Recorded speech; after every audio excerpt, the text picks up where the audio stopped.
ನಿಮ್ಮಲ್ಲಿ ತುಂಬ ಜನ ಈ ಒಂದು ಪ್ರಶ್ನೆಯನ್ನು ಕೇಳ್ತಾ ಇರ್ತೀರಾ, ನಾನು ಗೇಮ್ ಆಡಲ್ಲ, ಹೆವಿ ಪರ್ಫಾರ್ಮೆನ್ಸ್ನ ಅವಶ್ಯಕತೆ ಇಲ್ಲ, ನನಗೆ ಒಳ್ಳೆ ಡಿಸ್ಪ್ಲೇ ಬೇಕು, ಒಳ್ಳೆ ಕ್ಯಾಮ್ರಾ ಬೇಕು.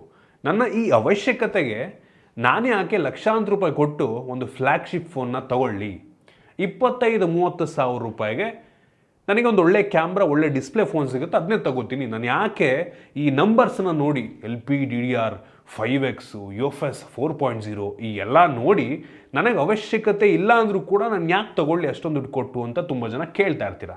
ಹೈ, ನಾನು Sandeep from tech in Kannada. ಈ ಎಲ್ಲ ಇನ್ಫಾರ್ಮೇಷನ್ಗೆ ನಾನು ಇವತ್ತು ಕ್ಲಾರಿಟಿಯನ್ನು ಕೊಡ್ತೀನಿ.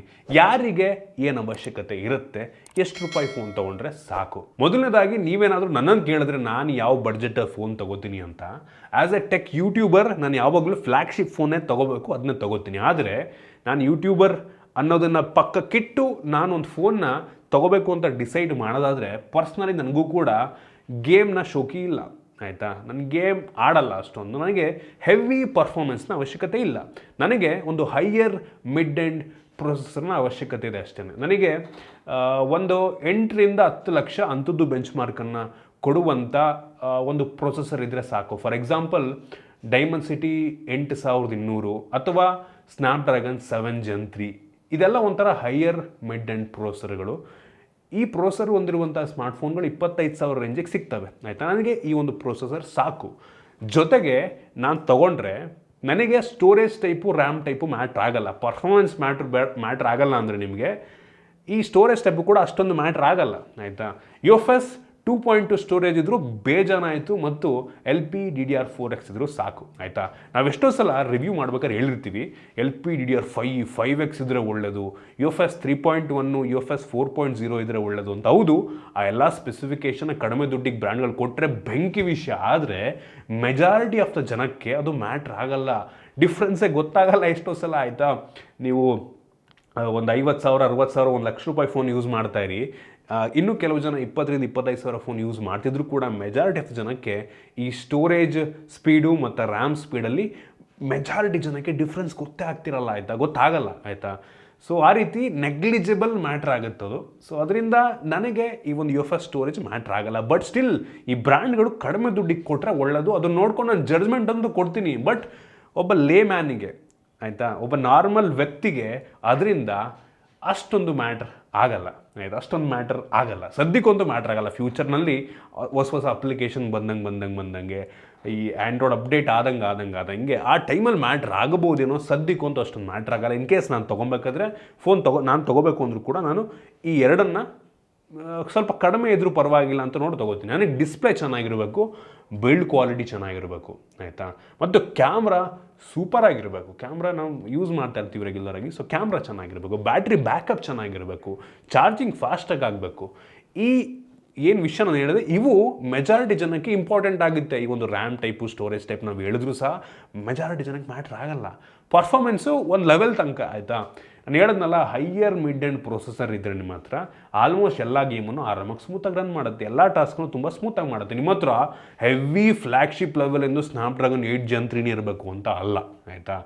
ಕಡಿಮೆ ಒಂದು ಹೈಯರ್ ಮಿಡ್ ಎಂಡ್ ಇದ್ದರೂ ಬೇಜಾನಾಯ್ತು, ಅದರಲ್ಲಿ ಎಲ್ಲ ಟಾಸ್ಕನ್ನು ರನ್ ಮಾಡ್ಬೋದು. ಇಲ್ಲಪ್ಪ ನನಗೆ ನಾನು ಹೆವಿ ಗೇಮರು ಅಂತ ಅಂದರೆ, ಹೌದು, ನೀವು ಹೆವಿ ಗೇಮರ್ ಆಗಿದ್ದರೆ, ಹೆವಿ ಗೇಮ್ ಮಾಡ್ತೀರಾ, ಪ್ರೊಫೆಷ್ನಲ್ ಒಂದು ಗೇಮಿಂಗ್ ಆಡ್ತೀರಾ ಅಂದರೆ ನೀವು ಫ್ಲ್ಯಾಗ್ಶಿಪ್ ಪ್ರೊಸೆಸರ್ನೇ ತೊಗೋಬೇಕು. ನಿಮ್ಮ ಅವಶ್ಯಕತೆ ಇದೆ ಅಂತ ತೊಗೋಬೇಕು.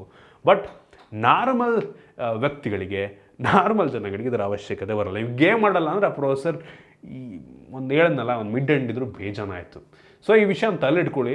ಮೆಜಾರಿಟಿ ಆಫ್ ದ ಜನ ಹೆಂಗೆ ಗೊತ್ತಾ, ಫ್ಲ್ಯಾಗ್ಶಿಪ್ ಫೋನ್ ತೊಗೋತೀವಿ ಬಟ್ ಗೇಮೇ ಆಡಲ್ಲ, ಆಯಿತಾ. ಅದನ್ನು ಯೂಸೇ ಮಾಡ್ಕೋತಿರಲ್ಲ. ಅದ್ರ ಬದಲು ನಾವು ಆರಾಮಾಗಿ ಒಂದು 20-25 ಸಾವಿರ ರೂಪಾಯಿ ಒಂದು ಫೋನ್ ತೊಗೊಂಡಿದ್ರು ಆಗ್ತಿತ್ತು, ಅಷ್ಟೇ ಪರ್ಫಾರ್ಮೆನ್ಸ್ ನಮಗೆ ಸಿಗ್ತಾಯಿತ್ತು, ಆಯಿತಾ. ಸೊ ಈ ರೀತಿ ನೆಕ್ಸ್ಟ್ ನೀವು ಫೋನ್ ತೊಗೊಬೇಕಾದ್ರೆ ವ್ಯಾಲ್ಯೂ ಫಾರ್ ಮನಿ ನೋಡ್ತಾ ಇದ್ದೀರಾ ಅಂತ ಅಂದರೆ ಈ ವಿಷಯ ತಲೆಯಿಟ್ಕೊಳ್ಳಿ. ರ್ಯಾಮ್ ಟೈಪು ನಿಜವಾಗ್ಲೂ ಮ್ಯಾಟ್ರ್ ಆಗಲ್ಲ, ಆಯಿತಾ, ಸದ್ಯಕ್ಕಂತೂ ಮ್ಯಾಟ್ರ್ ಆಗಲ್ಲ. ಪ್ರೊಸೆಸರ್ ಒಂದು ಹೈಯರ್ ಮಿಡ್ ಎಂಡ್ ನೋಡ್ಕೊಂಡು ತೊಗೊಳ್ಳಿ.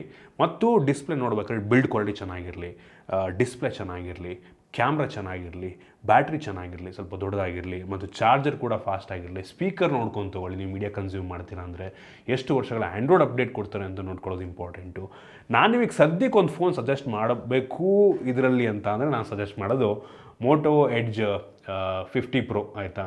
ಸೊ ರೀಸೆಂಟಾಗಿ ಲಾಂಚ್ ಆದಂಥ ಸ್ಮಾರ್ಟ್ಫೋನ್ ಹಂಗನಿಸ್ತಂಗೆ ಇದು 28,000 ಬ್ಯಾಂಕ್ ಆಫರ್ ಇನ್ಕ್ಲೂಡ್ ಮಾಡ್ಕೊಂಡು 28,000ಕ್ಕೆ ಲಾಂಚ್ ಆಗಿದೆ. ಸದ್ಯಕ್ಕೆ ಇದು one of the best option ಆಗಬಹುದು ಸದ್ಯಕ್ಕೆ. ನಾನು ನಾನು ನೆಕ್ಸ್ಟ್ ಏನಾದರೂ ಬೆಸ್ಟ್ ಫೋನ್ ಈ ಪ್ರೈಸ್ ರೇಂಜಲ್ಲಿ ಯಾವುದು ಅಂತ ಕೇಳಿದ್ರೆ ಸದ್ಯಕ್ಕಂತೂ ಗೊತ್ತಿಲ್ಲ, ಇದು ಕಾಂಪಿಟೇಷನ್ ಕೊಡೋಕ್ಕೆ ಬೇರೆ ಫೋನ್ ಕೂಡ ಬಂದರೂ ಬರ್ಬೋದು. ಸದ್ಯಕ್ಕಂತೂ ಈ ಸ್ಮಾರ್ಟ್ಫೋನು ಬೆಂಕಿ ಇದೆ. ಮೆಟಾಲಿಕ್ ಫ್ರೇಮ್ ಕೊಟ್ಟವನೇ, ಬಿಲ್ಡ್ ಕ್ವಾಲಿಟಿ ಚೆನ್ನಾಗಿದೆ, ಡಿಸ್ಪ್ಲೇ ಚೆನ್ನಾಗಿದೆ, RAM type storage type matter ಆಗಲ್ಲ. ನೋಡಿ ನಮ್ಮಂಥವರಿಗೆ ಅಂದರೆ ಹೆವಿ ಫ್ಲ್ಯಾಗ್ಶಿಪ್ ₹1,00,000 ದುಡ್ಡನ್ನು ಕೊಟ್ಟು ಫೋನ್ ತಗೊಳಕ್ಕಾಗಲ್ಲ ಅನ್ನೋರಿಗೆ ನಂಗೆ ಅನ್ನಿಸ್ದಂಗೆ ಫ್ಲ್ಯಾಗ್ಶಿಪ್ ಲೆವೆಲ್ನ ಈ ಪ್ರೈಸ್ ರೇಂಜಿಗೆ ಎಕ್ಸ್ಪೀರಿಯೆನ್ಸ್ ಮಾಡ್ಕೊಬೋದು. ಸೊ ಒಂಥರ ಒಳ್ಳೆ ಸ್ಮಾರ್ಟ್ಫೋನ್ ಇದು, ಆಯಿತಾ. ಫುಲ್ ಪರ್ಫೆಕ್ಟು ಅನ್ನೋಂಗಿಲ್ಲ, ಫುಲ್ ಇಂಪರ್ಫೆಕ್ಟು ಅನ್ನೋಂಗಿಲ್ಲ, ಜೊತೆಗೆ ವೈರ್ಲೆಸ್ ಚಾರ್ಜಿಂಗ್ ಎಲ್ಲ ಕೊಟ್ಬಿಟ್ಟವನು ಇದರಲ್ಲಿ. ಇತ್ತೀಚೆಗಂತೂ ಮೋಟೋದವರು ಹೆವಿ ಕಾಂಪಿಟೇಟಿವ್ ಪ್ರೈಸ್ನ ಫಿಕ್ಸ್ ಮಾಡ್ತಾ ಇದ್ದಾರೆ. ಇದನ್ನು ಬಿಟ್ಟರೆ ನಂಗೆ ಅನ್ನಿಸ್ದಂಗೆ ಐಕ್ಯೂ ಬ್ರ್ಯಾಂಡಿಂಗ್ ಇದೆ. ವಿವೋದವ್ರು ಅಷ್ಟಕ್ಕಷ್ಟೇ, ಓಪೋದವರಂತೂ ಸ್ವಲ್ಪ ಹೈಯರ್ ರೇಂಜಲ್ಲೇ ಇರುತ್ತೆ. ಇವನ್ ಸ್ಯಾಮ್ಸಂಗ್ ಕೂಡ ಅಷ್ಟೇ ಸ್ವಲ್ಪ ಹೈಯರ್ ರೇಂಜಲ್ಲೇ ಪ್ರೈಸ್ನ ಫಿಕ್ಸ್ ಮಾಡ್ತಾರೆ. ಇರೋದ್ರಲ್ಲಿ ಸದ್ಯಕ್ಕೆ ಕಾಂಪಿಟೇಟಿವ್ ಪ್ರೈಸ್ನ ಫಿಕ್ಸ್ ಮಾಡ್ತಿರೋದು ಅಂದರೆ ಮೋಟೋ, ಅದು ಬಿಟ್ಟರೆ ಐಕ್ಯೂ, ಅದು ಬಿಟ್ಟರೆ ಇನ್ಫಿನಿಕ್ಸು, ಆಯಿತಾ. ಅವರು ಹೆವಿ ಕಾಂಪಿಟೇಟಿವ್ ಆಗಿದ್ದಾರೆ. ಇನ್ಯಾವುದು ಹೊಸ ಬ್ರ್ಯಾಂಡ್ಗಳು ನನಗೆ ಕಾಣ್ತಿಲ್ಲ ಕಾಂಪಿಟೇಟಿವ್ ಆಗಿ ಪ್ರೈಸ್ನ ಫಿಕ್ಸ್ ಮಾಡೋರಲ್ಲಿ. ಶಾಮಿ MI ಬ್ರ್ಯಾಂಡು ಮತ್ತು ರಿಯಲ್ಮಿ ಒಂದು ಟೈಮಲ್ಲಿ ಹೆವಿ ಕಾಂಪಿಟೇಟಿವ್ ಆಗಿದ್ರು, ಈಗೊಂದು ಕಿತ್ತೋಗ್ಬಿಟ್ಟಿದೆ ಆ ಬ್ರ್ಯಾಂಡ್ ಎರಡೂ. ಅವರೊಂದು ತಲೆನೇ ಕೆಡಿಸ್ಕೋತಿಲ್ಲ, ಕಾಂಪಿಟೇಟಿವ್ ಪ್ರೈಸನ್ನು ಫಿಕ್ಸು ಮಾಡ್ತಿಲ್ಲ. ಬರ್ತಾ ಬರ್ತಾ ರಾಯರ್ಗೆ ಹೋದರೆ ಕತ್ತೆ ಆಯಿತು ಅನ್ನಂಗೆ ಫ್ಯೂಚರ್ನಲ್ಲಿ ಒಂದಿನ ಅಂಗಡಿ ಮುಚ್ಕೊಂಡು ಹಂಗೆ ಹೋಗ್ಬೇಕಾಗತ್ತೆ ಅವರು. ನಂಗೆ ಅನ್ನಿಸ್ದಂಗೆ ಮೋಟೋದವ್ರಂತೂ ಹೆವಿ ಕಾಂಪಿಟೇಟಿವ್ ಆಗಿದ್ದಾರೆ. ಇವು ಏನೇನೋ ಫೀಚರ್ ಇದೆ ಇವರು ಇದರಲ್ಲಿ, ಅಲ್ಲಾಡ್ಸಿದ್ರೆ ಫ್ಲ್ಯಾಶೆಲ್ಲ ಆಗುತ್ತೆ.